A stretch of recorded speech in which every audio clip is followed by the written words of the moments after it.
Hello my friends, what's going on? It's me Tangociss, and we're here today playing some Stanley Powerbow. Sounds fun, let's go. Only I'll resume the recording back whenever we're actually in the game. I don't think you guys want to see a big loading screen for a while, so I'll start recording again whenever we're back in the game. Story of a man named Stanley. Is that right? Stanley worked for a company in a big building where he was employee number 427.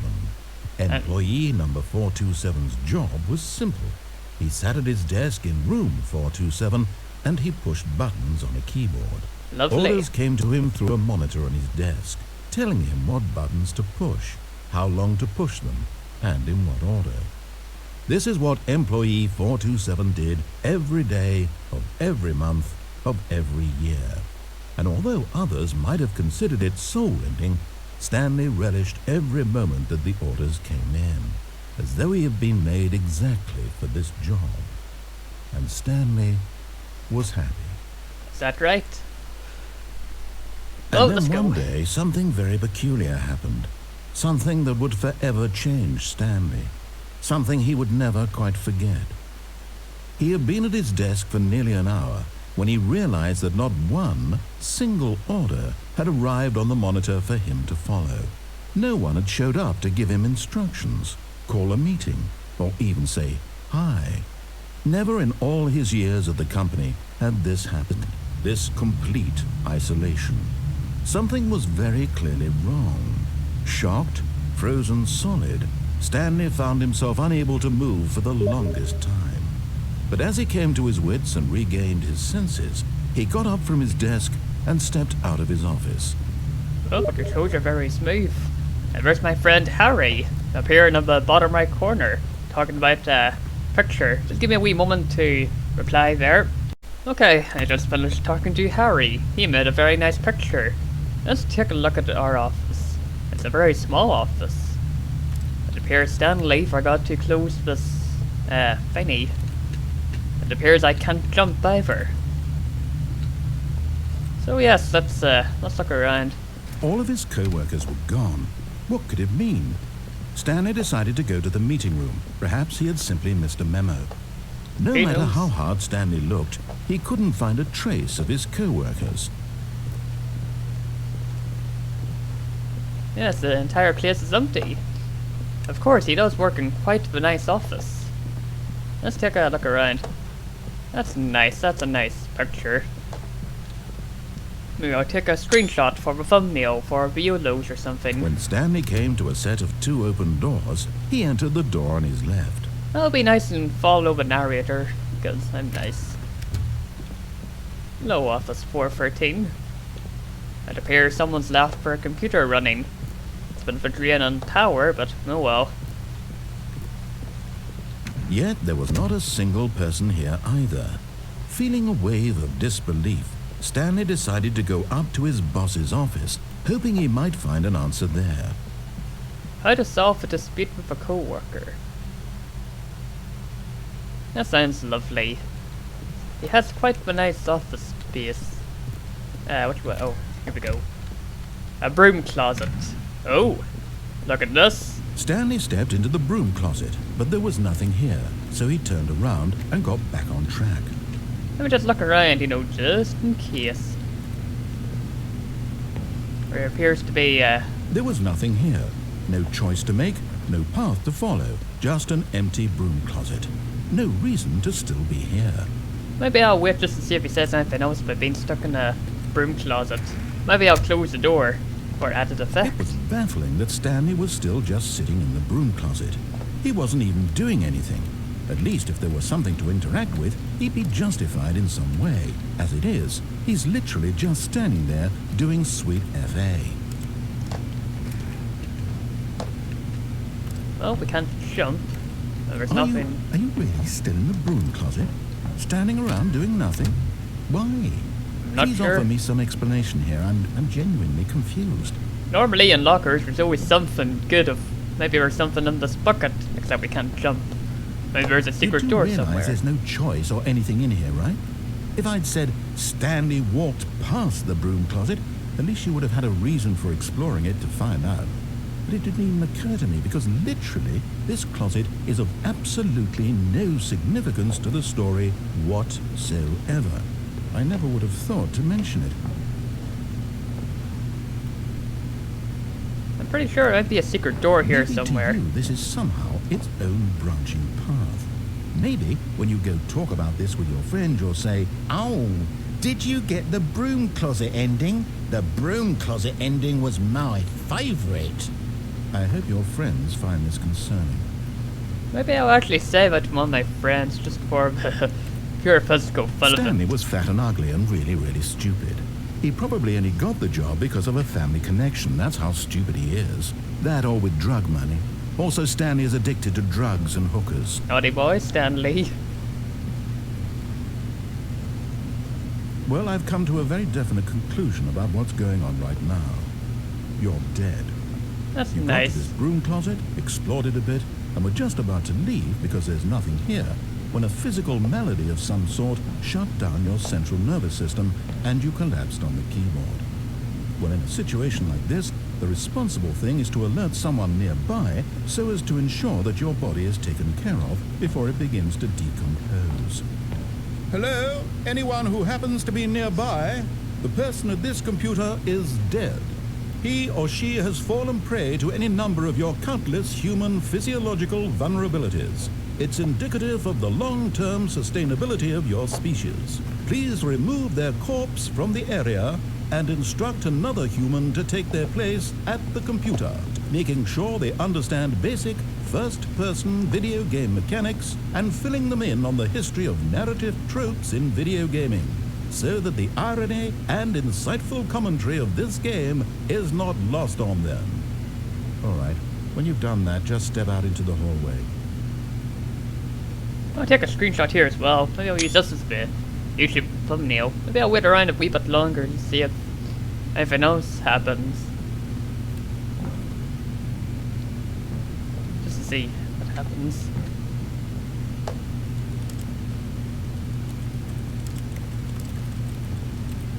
Maybe left clicking stuff would work. Let's see. Does the broom actually do anything? No? Alright, oh, back into the story I go. Second player, it's good to have you on board. I guarantee you can't do any worse than the person who came before you. Plot twist. I'm the same person. Coming to a staircase, Stanley walked upstairs to his boss's office. Oh, that door's locked, so maybe it's up. Ooh, this is a nice office complex. And we can't. The bathroom's locked. Oh well. Yeah, it's quite a nice office. Stepping That's into his big. manager's office, Stanley was once again stunned to discover not an indication of any human life. Shocked, unraveled, Stanley wondered in disbelief who orchestrated this, what dark secret was being held from him. What he could not have known was that the keypad behind the boss's desk guarded the terrible truth that his boss had been keeping from him. And so the boss had assigned it an extra secret PIN number, 2845. There we Yet are. incredibly, by simply pushing random buttons on the keypad, Stanley happened to input my. the correct code by sheer luck. Amazing. He stepped into the newly opened passageway. This looks fun. It looks like one of the secret labs in Porto 2, which was a fun game. Let's go downwards.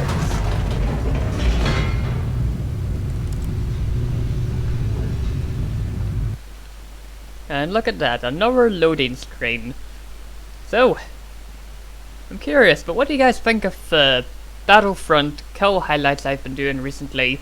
Very good, bad, funny, or whatever. Maybe if you're watching this, you're one of the poor blokes I must have killed during one of those videos. If so, I'm sorry, but thank you for taking it and good sport. Might also do a Star Wars Knights of Descending the deeper into the building, Old Republic. Stanley realized he felt a bit peculiar. It was a stirring of emotion in his chest, as though he felt more free to think for himself, to question the nature of his job. Why did he feel this now, when for years it had never occurred to him? This question would not go unanswered for long. Yes, not every office building has a big basement like this. Or Stanley secret. walked straight ahead through the large door that read Mind Control Facility. Okay. I'm pretty sure there must be chocolate cake in here. Let's go. Okay, now what? There's a big button on the table, totally not related to what I have to do. Maybe I'll go through the gate. Okay, I'll hit the button.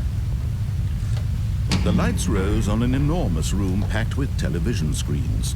That's What nice. horrible secret did this place hold? Stanley thought to himself. Did he have the strength to find out? Oh, why, yes, of course I do. That looks very big. Maybe the manager very much likes big movies. Maybe he wanted a full 360-ish experience. What's this button do? Now the Ooh. monitors jumped to life, their true nature revealed.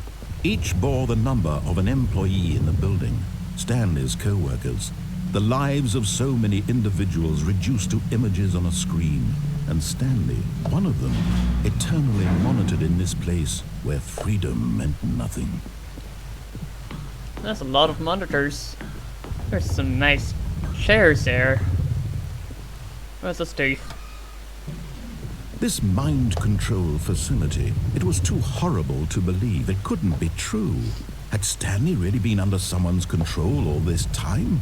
Was this the only reason he was happy with his boring job? That his emotions had been manipulated to accept it blindly? Who knows? No. He refused to believe it. He couldn't accept it. His own life in someone else's control? Never. It was unthinkable. Wasn't it? Was it even possible? Had he truly spent his entire life utterly blind to the world? But here was the proof. The heart of the operation. Controls labeled with emotions. Happy, or sad, or content. Walking, eating, working. All of it monitored and commanded from this very place. And as the cold reality of his past began to sink in, Stanley decided that this machinery would never again exert its terrible power over another human life. For he would dismantle the controls once and for all. Sure, let's do that. Alright, maybe I'll just turn the system off here. Uh-oh. What happened? Did I blow up something? Do you think it shut down the game? Who knows? Let's just wait for a few moments. Oh. I can just about see. Blackness and a rising chill of uncertainty. Was it over? Who knows? Yes. He had won. Did I? He had defeated the machine, unshackled himself from someone else's command. Freedom was mere moments away. And yet, even as the immense door slowly opened, Stanley reflected on how many puzzles still lay unsolved. Where had his co-workers gone? How had he been freed from the machine's grasp? What other mysteries did this strange building hold? But as sunlight streamed into the chamber, he realized none of this mattered to him. For it was not knowledge or even power that he had been seeking, but happiness. Perhaps his goal had not been to understand, but to let go. No longer would anyone tell him where to go, what to do, or how to feel. Whatever life he lives, it will be his. And that was all he needed to know. It was perhaps the only thing worth knowing. Stanley stepped through the open door. That's quite the nice neighborhood he has. Let's go. Stanley felt the cool breeze upon his skin, the feeling of liberation, the immense possibility of the new path before him. This was exactly the way, right now, that things were meant to happen. And Stanley was happy. That's nice. So was that it? Is that one of the... Oh, look at that, I beat the game. That's good. So I think that's pretty much it for our first episode. Maybe I'll do a few more playthroughs just to see what happens. So I've beat the game. If you guys liked, please leave a like. If you want to see more, please hit that subscribe button. And if you want to share your thoughts, please do so in the comment section below. Let me know what other endings you guys got. And that's pretty much about it. I'll see all you nice people in the next episode. Hello my friends, what's going on? It's me Tangociss, and we're here today for another Stanley Parable episode. Last episode you saw me get stuck in a... Stanley simply couldn't handle the pressure. What if he had to make a decision? What if a crucial outcome fell under his responsibility? He had never been trained for that. No. This couldn't go any way except badly. Oh. The thing to do now, Stanley thought to himself, is to wait. Nothing will hurt me. Nothing will break me. In here I can be happy forever. I will be happy. Stanley waited. Hours passed, then days. Had years gone by? He no longer had the ability to tell. But the one thing he knew for sure, beyond any doubt, was that if he waited long enough, the answers would come. Eventually, someday, they would arrive. Soon, very soon now, this will end. He will be spoken to. He will be told what to do. Now it's just a little bit closer. Now it's even closer. Here it comes. Oh. So, did I complete the game for real this time? You know what, I'm gonna include this part at the end of that episode. I'll make it look like I've done a complete playthrough of the game, just for the pure fun of it. So, in that case, ignore the outro on the last part. This is gonna be the real outro for the first episode. If you guys liked, please leave a like. If you want to see more, please hit that subscribe button. And if you want to share your thoughts, please comment below. And I'll see all you nice people next time.